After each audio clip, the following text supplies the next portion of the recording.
Magandang hapon mga kalaro. Motorsport at rollball po ang ating pag-uusapan ngayong hapon dahil makakasama natin si Michaelson Lim na bibigyan tayo ng update hinggil sa Clark International Festival of Speed 2025 na gaganapin sa International Speedway sa Pampanga.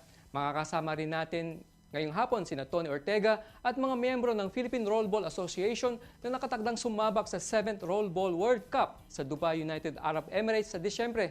At syempre, hindi kumpleto ang ating episode ngayong hapon kung wala ang ating kalaro na si Ambit Nabus para naman sa latest sa mga kwentong showbiz. Kaya po, huwag po kayong aalis. Kami po ay babalik pagkalipas ng inyong paalala. Ako po si Errol Kabatbat at ito po ang Larong Pilipino, Sports, Showbiz at Politika sa DZME Radio TV.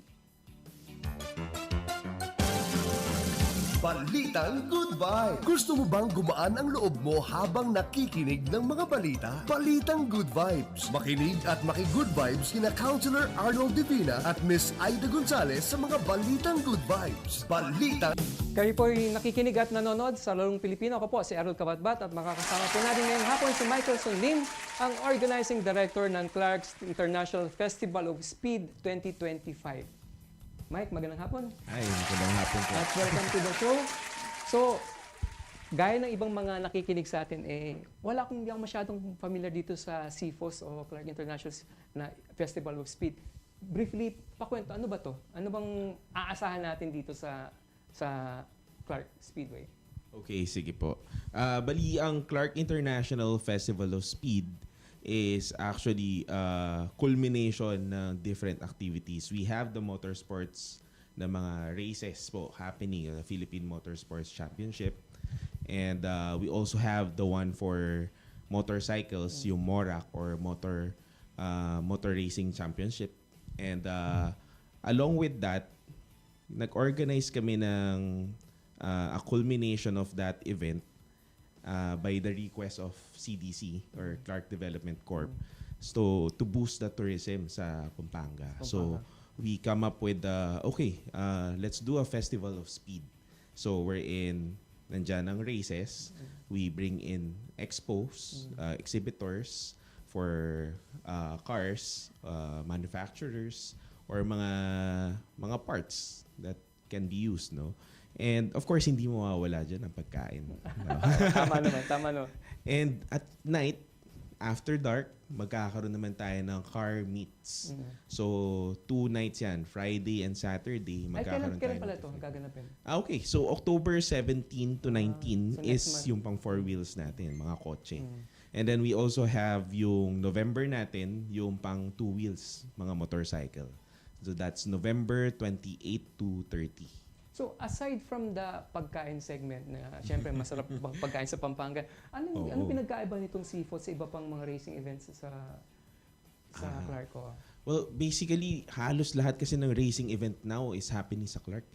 Ito yung pinaka-main sa Clark International Speedway. So, why not bring everything dito? So, and have a celebration of all about racing, cars, motorcycle.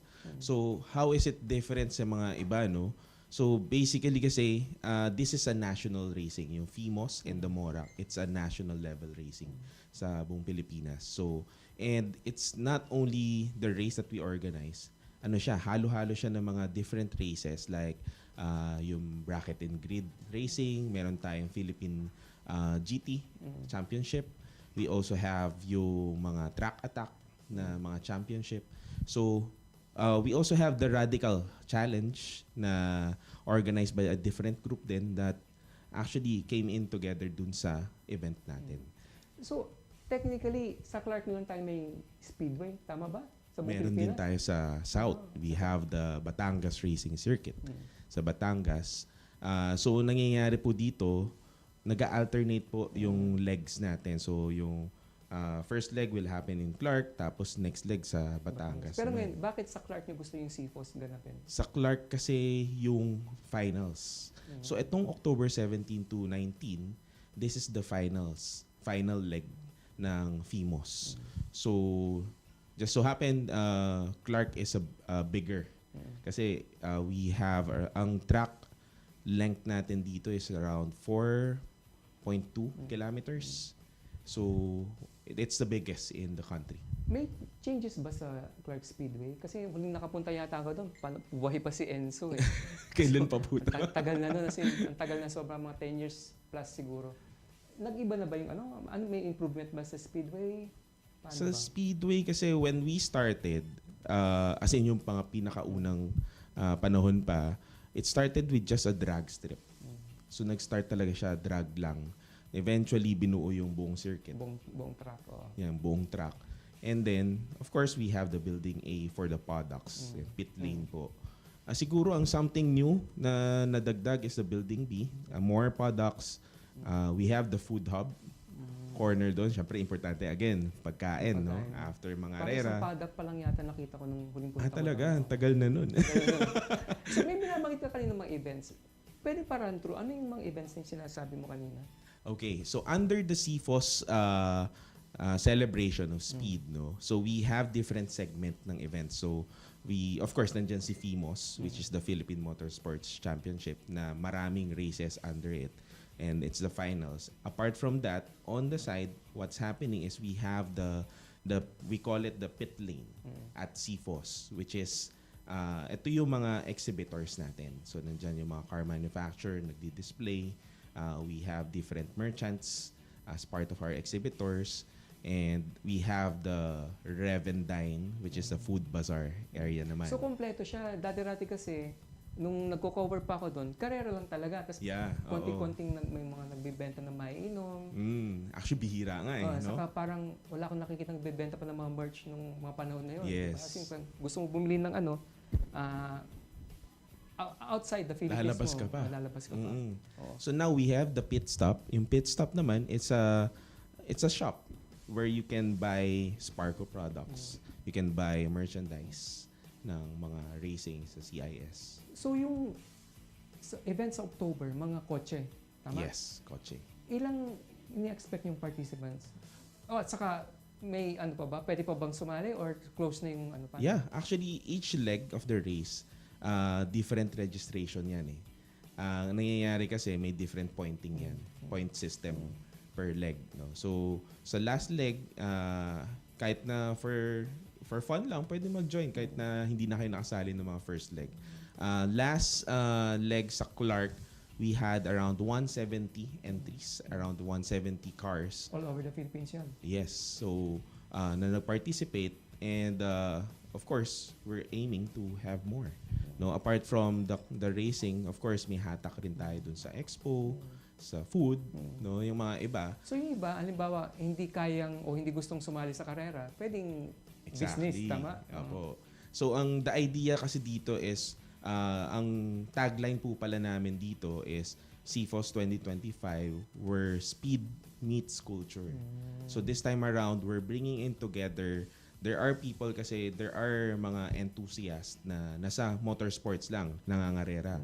Not necessarily the enthusiasts na in the car show or car meets, ganyan. Kaya yung mga anak nila, alang namang Of course. sumali sa Ayan karera, nga, di ba? di ba? So mas gusto nila tumambay sa mga food stalls, gusto mga merch. Di ba? Parang joke time nga minsan kasi, syempre yung mga nangangarera, yung mga tatay, papaalam, mga ngarera lang, ganyan. Syempre hindi kasama yung pamilya. Ang paalam, syempre karera muna. Saturday, pag Sunday kasi, family day. So medyo mas konti pag Sunday. So let's bring in together the whole family. Let's make it more wholesome na Saka event. para makita rin ng pamilya ni ginagawa nung diba? Yun nga. Saka Parang may support. may actual appreciation. Yes. So, matanong ko lang, anong mas mahirap i-organize? Yung karera ng mga kotse o yung karera ng mga motor? Good question. I think equally the same naman. Siguro mas may risk lang sa motor. Kasi ano yun eh, open ka eh. No? So, kailangan talaga matulin din. At saka, kailangan mas marami kaming marshal na dinideploy. Yun yung pinaka-main difference to avoid, to manage the risk. So, ano pa ba? Mas maraming sumasali sa motor? Hindi naman. Marami din, actually. But currently, mas marami yung sa cars na. Mas marami sa cars. So, ganito. Kailangan ko rin tanong to kasi Sige iniisip po. ko rin. Halimbawa ako gusto ko sumali sa kotse, na karera kotse. Magkano kailangan kong i-prepare? Kasi ang sinasabi nila, medyo magastos yung sports na to. Malamang kasi gasolina pa lang, di ba? Magkano ng gasolina ngayon? Tapos kailangan mo pa ng magandang kotse, di ba? Depende kasi kung anong klaseng race eh. Ang pinakamadaling salian na mga karera is drag. Drag. Kasi actually kahit yung stock na kotse mo, pwede mo na Pwede. isali eh. So walang restriction sa makina, sa model, whatever. Magkakaroon lang tayo ng different classes. Siyempre kawawa naman yung Oo, maliit yung lugi-lugi makina, ka. di ba? So meron tayong novice class, meron mga different class so for may mga ano. ganun. So sa mga races, ilan yung classes or categories na ano? Depende rin kung anong klaseng race. Kasi meron kaming circuit racing. Meron din yung drag race. Tapos meron din kami mga kinorate na unique race na ginawa lang namin. So, depending on sa demographic ng mga sumasali, doon namin binibase yung classes. Para mabalanse namin yung, of course, yung competency. Siyempre, yung mga supercars, hindi mo na pwede isama sa stock na minodify lang. So, roughly mga around 4 to 6 classes. Minsan may 8 classes pa kami, depende. Kaso the more classes that we have, syempre yung oras din yung kailangan i-manage during the weekend. May nag-text lang. Sige po. Obviously, salamat sa pagka... So, pag sasali ka, magkano daw entrance fee? Entry fee or whatever? Okay. Paano? Sa drag race, nasa around 4,500 to 5,000 ang entry. Now, depende sa anong klase rin. Meron din kasi kami endurance race. Yung endurance race, we have the Makabayan series. Parang Le Mans sa France, di ba? Oo, ganun. Ganun mismo. So, alam ko yun ha. Gian Alam sa si Karen ha.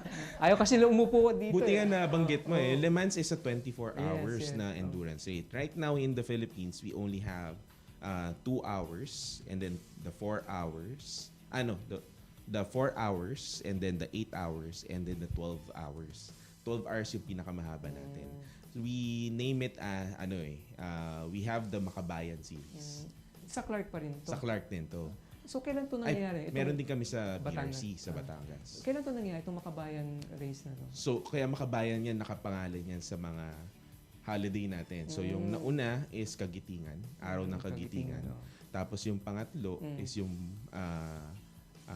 Independent araw ng Kalayaan. Now, yung sunod is the Bonifacio. Itong November 30, obviously, di ba? Yun.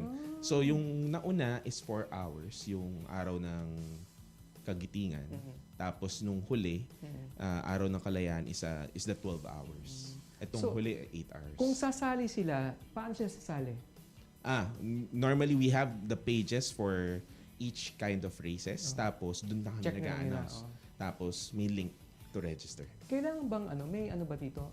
Parang dapat may mga certain standards na kailangan i-follow, i-check, paano ba? Okay. Hindi So, basta-basta pwedeng sumali o parang gano'n?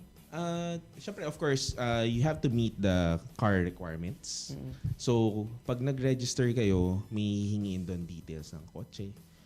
Depende rin, again, kung anong klaseng race, no? So, yun lang naman eh. Tapos, you just have to make sure na you read through the policies namin, yung rules ng karera, and agree to it. And then, registration and then pay. Kasi pansin ko kasi, pag hardcore ka talaga na racer ka, may community na kayo, di ba? Yeah. Di ba? oo. Kasi parang, tapos halimbawa may bagong papasok. Paano yun? Okay lang ba yun? In-encourage nyo ba na may mas maraming sumali? Of course. The vision of the group of racetracks that we manage, kasi we have 4 all in all, no? We have 1 in Clark, Batangas, we have in Carmona as well, and then Palawan. So the vision talaga is to really grow the grassroots racers here in the Philippines. Sa totoo, maliit pa ang community natin ng motorsports here. Understandable. Kasi medyo challenging din kasi na mag-put up ka ng team. Saka, Totoo. Siyempre, Siyempre, magastos din. magastos. siya. Hindi pwedeng, kumbaga, full-time kang karera lang, di ba? Dapat meron kang side hustle para lang. Yes, di ba? yes. So that's why we're making it, although by nature you would say na parang magastos, di ba? We're also making it na reasonable yung presyo, yung gagastusin para everyone can join. So, halimbawa, ako gusto kong sumali. Ano yung mga basic requirement? Yung anong kailangan kong meron ako para kahit paano, kahit sa novice man lang makasali ako? Okay. yung pinaka-minimum na requirements usually for you to race inside a racetrack is all about safety precautions. So at least kailangan meron kang racing suit, racing na shoes. Doon ka medyo gagastos din talaga kasi mga nasa around, depending on what brand, no, nasa around 10 to 20,000 yung racing suit. It can be actually higher pa. Yung shoes, tapos helmet. Yan yung mga importante. Non-negotiable yung mga yun. Oo, non-negotiable. Pero depende rin kung anong race, kung even the karting, actually hindi ko na mention yung karting. Karting has their own rules din. Actually mas ano pa nga ang karting community natin actually mas malaki ang Saka yung malaki karting rin ang community kasi, ang babata nagsisimula, no? Oo. Ang babata. Usually talaga, kung if you, actually yung mga F1 racers, uso ngayon yan di ba? Wala pa tayo F1 dito, hindi pa tayo ready for F1. I think F3, nagkaroon na tayo before, or F4. So, yung mga drivers, professional drivers talaga, ang pinaka-foundation talaga yan starts with Sa karting. karting. Oh, tama. Yun din ang pagkakaintindi ko eh. So, dito sa sa CPOS na ini-expect natin, paano yung accommodation ng mga tao na pupunta? Kasi sabi mo nga, sinasama natin yung pamilya, mga kaibigan, di ba? Ano yung in-expect nila? Paano yung sistema? Actually, we've been trying to partner with different hotels around Clark and even outside Clark sa may Angeles, Balibago, ganyan. Para at At least malapit na. Exactly, no? So meron kami mga ilang hotel partners that has extended their discounts with us and our participants. So we will announce that kung sino yung mga hotels na yun para hindi naman mabigat para sa mga darating Tama. na magstay na rin. Kasi buong pamilya na rin Sa dadalhin convenient nila. din sa kanila. Yes, Kasi kung nasa Clark po kayo maghapon, medyo mainit, no? mainit. Mainit talaga. Depende kung ngayon medyo maulan, pero generally mainit Mainit talaga. talaga. Oo. Mainit talaga doon. Kung gusto mong pawisan, para ka nasa sauna minsan, di ba? Pero anyway, sinasabi ko kanina na where speed meets Culture. Tama. So, paano bukod doon sa mga pagkain, ano ba yung mga iba pang mga gagawin para mas ma-promote pa yung culture side naman Oh yeah, ng yun na. motorsports? So, we've been talking about yung sa racing. Yun na yung sa speed aspect Now, let's talk about the culture. So, papasok dyan, syempre yung food. We're primarily prioritizing local merchants. No? Syempre, Support nasa local tayo. Pampanga na tayo Tama. Diba? So, kailangan... Sa Kapampangan, daming masarap na Yun pagkain nga, doon, di ba? So talagang yun yung isa sa look forward natin, yung Kapampangan food doon. And then, of course, nandun na rin yung culture of food doon, no, sa local ng Pampanga. And we're bringing in the different car groups in the north. But we're not limiting it sa taga norte lang. Pwede rin mga taga south, Dumayo. So, crucial din yung role pala ng mga local racing clubs, no? Para Yes. sa mga ganitong klaseng Kasi undertaking. doon na usually ngayon, ang uso ngayon, magmi-meet car meets lang. Or minsan, coffee and cars. Cars and coffee. Tapos, tambay na. Breakfast, drive ng onte. Yung mga videong pinapakita dito kasi kanina, lulupit ng mga kuha eh. May ano rin ba yan? Kasama rin ba yan sa karera? Yung mga, Yes. may mga photos sa videographers? So, na- right now, what we have here yung segment na Tour de Elegance. So, Tour de Elegance, it's an exclusive invite-only car parade. No, so last year I think we had around 80 plus cars na nagparada starting from the Clark Parade Ground and then umiikot yan sa mga historical and iconic places ng Clark and then mag-e-end sa Speedway. Okay yan ah. So, ang gaganda ng mga kotse ah. So, paano sila iniimbita pala? May nagba-background check? Or ito yung nakita natin sa mga car shows? Tama ba? Yeah, some of it are from the different car groups that we have invited. Mostly, the way we invite is we talk to the existing partner groups na. Kasi nandun na rin tayo sa motorsports and usually yung mga nasa motorsports, may mga grupo na yan So we invite them. Ang pinaka main partners namin from the start pa lang is the Miyata Club. We have the Grupo Toyota, Yaris Club and Friends, and meron pang mga iba. Now, meron din tayong isang segment, 'di ba, yung sa gabi, after dark at CFOS, is we call it the on the grid. No. Mga car shows naman 'to. Parang mas doon yata ako pupunta sa gabi. Hindi, joke lang. Depende kung day person ka or night person, 'di ba? So, mapapansin mo, different demographic ng mga tao yung pwede natin matap dito. Pero ang masasabi mo sa local community natin, racing community, parang konting-konti na biglang lalaki na to ulit, di ba? Kasi parang ang dami na po-post ng mga vlogs, mga kung ano-ano pa. May segment ba kayo doon na may contest para sa mga photographers saka sa mga ano? Yes. Actually, one of our campaign talaga, pre-event campaign na ginawa namin is we organize this shutter session. So, it's for photographers, content creators. So, nauna na yung nangyari yung for FIMOS Access Day last August 23. So, we had around 41 photographers who came.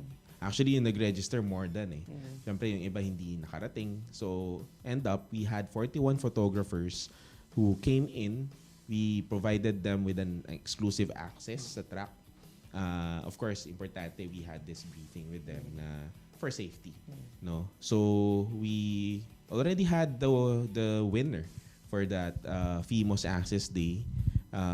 So, darating din sila this coming October 17 to have to cover. Ayan, yung nakikita natin yung mga videos. Yan, mga gawa nila. Astig nga yung gawa. So, I think the winner for the video is a group, Bravo Spot. And then, yung sa picture naman si Alex Alcontin from Focus Bulacan. Kaya ako tanongin sa'yo ito, anong pinaka-challenging part ng pag-host ng ganitong mga activities? Considering na meron tayong prejudgment na, ay, hindi ako pwede dyan kasi wala akong kotse. Ay, magastos ang gasolina. Ay, hindi ako nasa Manila, nasa Mindanao ako. Paano nyo i-address itong mga misconceptions? Actually, siguro, there are several aspects to it. So, yung nabanggit mo na mga taga South or ibang lugar, padayuhin na lang natin. Pero hindi na natin masyadong control. Siguro, ang naging strategy namin sa CFOS this year is we really target yung norte, which is Pampanga, Tarlac, Bulacan, of course, Metro Manila pa rin. Kasi dun yung bulk ng mga tao. Siya malapit. Yes. Accessible din. Logically. So, dun kami nag-focus. Kung meron tayong mahatak from afar, kung from Davao, Cebu, better. Di ba? But siguro in the future, we'll think of something na tingin ko naman kasi if it becomes a bigger event, like parang yung mga ibang festival, no? Talagang dinadayo . So, parang baby project pa namin to. So, we're aiming to grow it even more. So, ikaw, siyempre, this is a business, di ba? Given away. Pero ikaw, ano yung nakukuha mo? Aside from, nakakatulong ka dun sa pag-organize, nabibigyan mo ng venue at ng access ito man gusto talaga magkarera.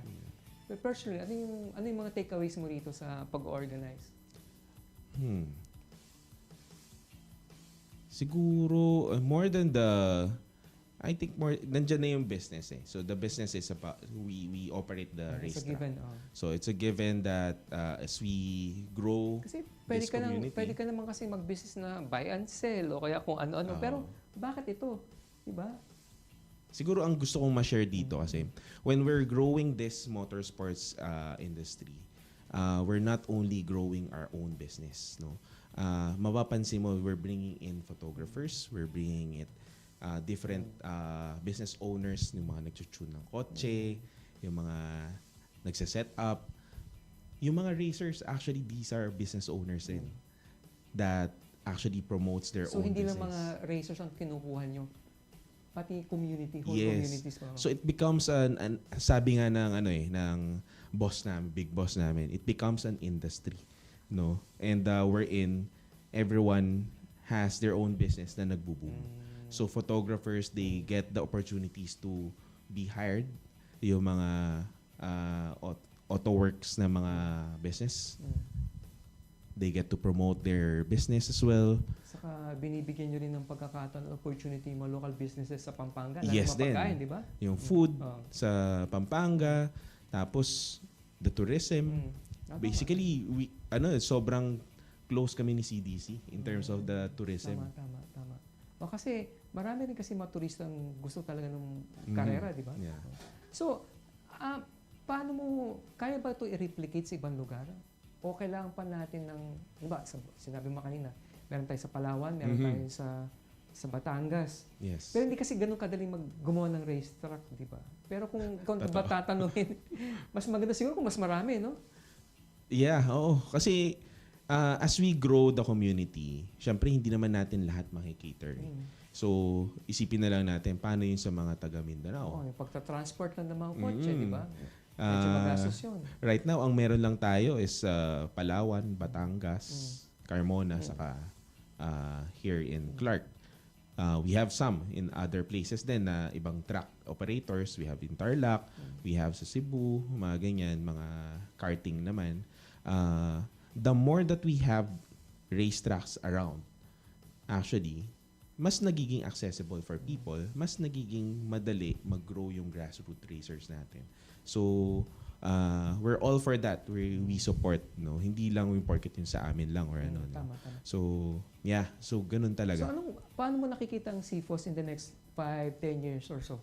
Okay. Okay. Ang vision namin for CFOS is to really make it parang magiging streamline na festival that people look forward to. Uy, pag October, na kagad. CFOS tayo Parang F1 November, sa CFOS Singapore, tayo. diba? Alam mo na kung kailan Yes, diba? ganyan, diba? Alam na nila kung kailan, tapos nagbubook na sila ng hotel, ng kung yung iba po. Ang nai-envision ko, yun na nga, yung mga from other cities, talagang magbubook sila ng airfare para lang pumunta sa event. Tingin mo ba kailangan natin ng isang Filipino race car driver? Siyempre, andyan sina Bianca, si Gabe nung araw, di ba? Pero medyo few and far in between kasi sila eh. Tingin mo ba pag mayroon tayong bagong champion halimbawa na nagpapasiklab sa mga iba't ibang international racing scene, tingin mo mas lalong lalaki itong Of course. Kasi alam mo naman mga Pilipino or in general, no? Pag sumisikat, andun ka. doon na di ba? Uy, gusto ko rin nan. Ganyan. So, the more pero hindi na na visible. yung hirap paano makapunta doon, di ba? Hindi na alam paano yung ilang taon yun. Yung simula bata yan. Talagang. Pero, ganun naman talaga rin eh. So, kaya the more that importante itong collaboration. So, we appreciate po yung support nyo. Saka importante rin yung mga pinibigyan yung access kasi para makaka-discover tayo ng mga bagong driver, di ba? Yes. Sa tingin mo ba sa present crop of drivers natin, tingin mo sino may malaking mga potential? Dati kasi may mga naging guest kami dito, parang may isa na-anticipate niya na bago siya mag-20, medyo nasa taas na siya. Yun yung goal nila. Goal niya. Pero pag 20 years old, hindi niya yung goal na yun. Realistic naman siya na, kasi di ba, may time frame kasi yan eh. Diba? Yes. So, gastos din ng pamilya, di ba? Actually, magastos. Lalo na pagpapasok ko talaga sa F1 level na yung mga ganyan. Meron mga ilan, I think, right now, na nakikita ko, like si Enigo, I think nasa F4 or F3 yata siya, nagtatry ngayon. And sa karting naman ay meron tayo si Ryan C. Naging guest namin dati. No? So he's doing well dun sa rock na platform, na rock na racing, no. Which actually sa Clark din nangyari. One leg of the Rock Asia happened in Clark last June. So, bago kita bitawan, may ano ka ba, panawagan ka ba? Reorient mo ulit yung mga gustong sumali? Paano ba makontak? Sige. No, para alis, alam nila, September pa lang, may isang buwan pa naman yata. Yes, isang buwan. Kaya pa. And today actually. So, we would like to invite everyone, families, friends, no, to Clark International Festival of Speed. So what to expect in the Clark International Festival of Speed? So of course, there's motorsports racing. We have exhibitors, may mga merchants doon. Meron tayong food. Meron din tayong car meets sa gabi. So buong araw to from 8 a.m. hanggang 11 p.m. So of course may music tayo alongside the event, no? And October 17 to 19 is for the Four Wheels Expo or Festival. And we also have for motorcycle, syempre hindi papaiwan ng motorcycle industry, no? We have November 28 to 30 for the Two Wheels Motorcycle Festival. So we'll be releasing our main poster with the ticket details today, no? For the 1-day pass, it's a 288 ticket. So, and then for the 3-day pass, it's the 588. So take note, 200 peso of that 288 is consumable for food purchases. Tapos yung 588 naman is 500 consumable naman for food purchase. So technically, hindi na lugi, no? yeah, ano talaga we're making it in a way na accessible for people to come. Mike, ang importante ka dito sa radio sa TV show natin or radio TV show natin kasi hindi kami hindi sa amin okay kasi na one time big time na kayo pupunta rito. Okay. So mas ma-appreciate namin na siguro before the event, after the event. Balik ka Wow. dito, kwentuhan mo kami kung ano nangyari. Kasi Sige. para mas maganda, di ba? Mhm. Para at least kahit paano meron tayong nakukontinue natin yung cycle para at least alam ng mga kababayan natin kung ano nangyari. Yes. So, siguro baka October or November, balik kayo rito Pwede. para kwentuhan nyo kami. Oo, siguro a week before or Oo. after para sa O motorcycle kaya naman. rito, magpa-promo tayo rito. Mamimigay tayo ng 10 tickets para, Yes, oo. para kung sino yung unang Yeah, magbibigay kami ng free para tickets for natin your sa mga viewers. sa mga manonood saka magtatanong tayo ng basic. Yes. So yun. Mm. So bago tayo tapusin segment ni Mike, maraming salamat kay Gian Pineda at kay Yes. Karen tayo. Ito sabi ko kasi Mike naka-shorts pa lang ako, napapanood ko sa TV doon. Pero sana sa susunod, kasama ko sila rito sa medyo shy sila Oo, dapat sila naman. Hindi ko alam bakit shy itong mga to mga siga to nung araw Kaya anyway, so salamat muli Mike. Kung wala po kayong gagawin sa October 17 to 19, please lang po paki-check po ang website o ang FB page po ng CFOS 2025 at punta po tayo sa Clark. Supportan po natin ang sport nito kasi isa ito sa mga sports na malaki ang potential na mag-excel po ang ating mga Pinoy drivers. Yes, Diba? yes. So wag po kayong alis, muli po yung magbabalik. Kasama po naman po natin ang Roll Ball Association of the Philippines. Thank you po.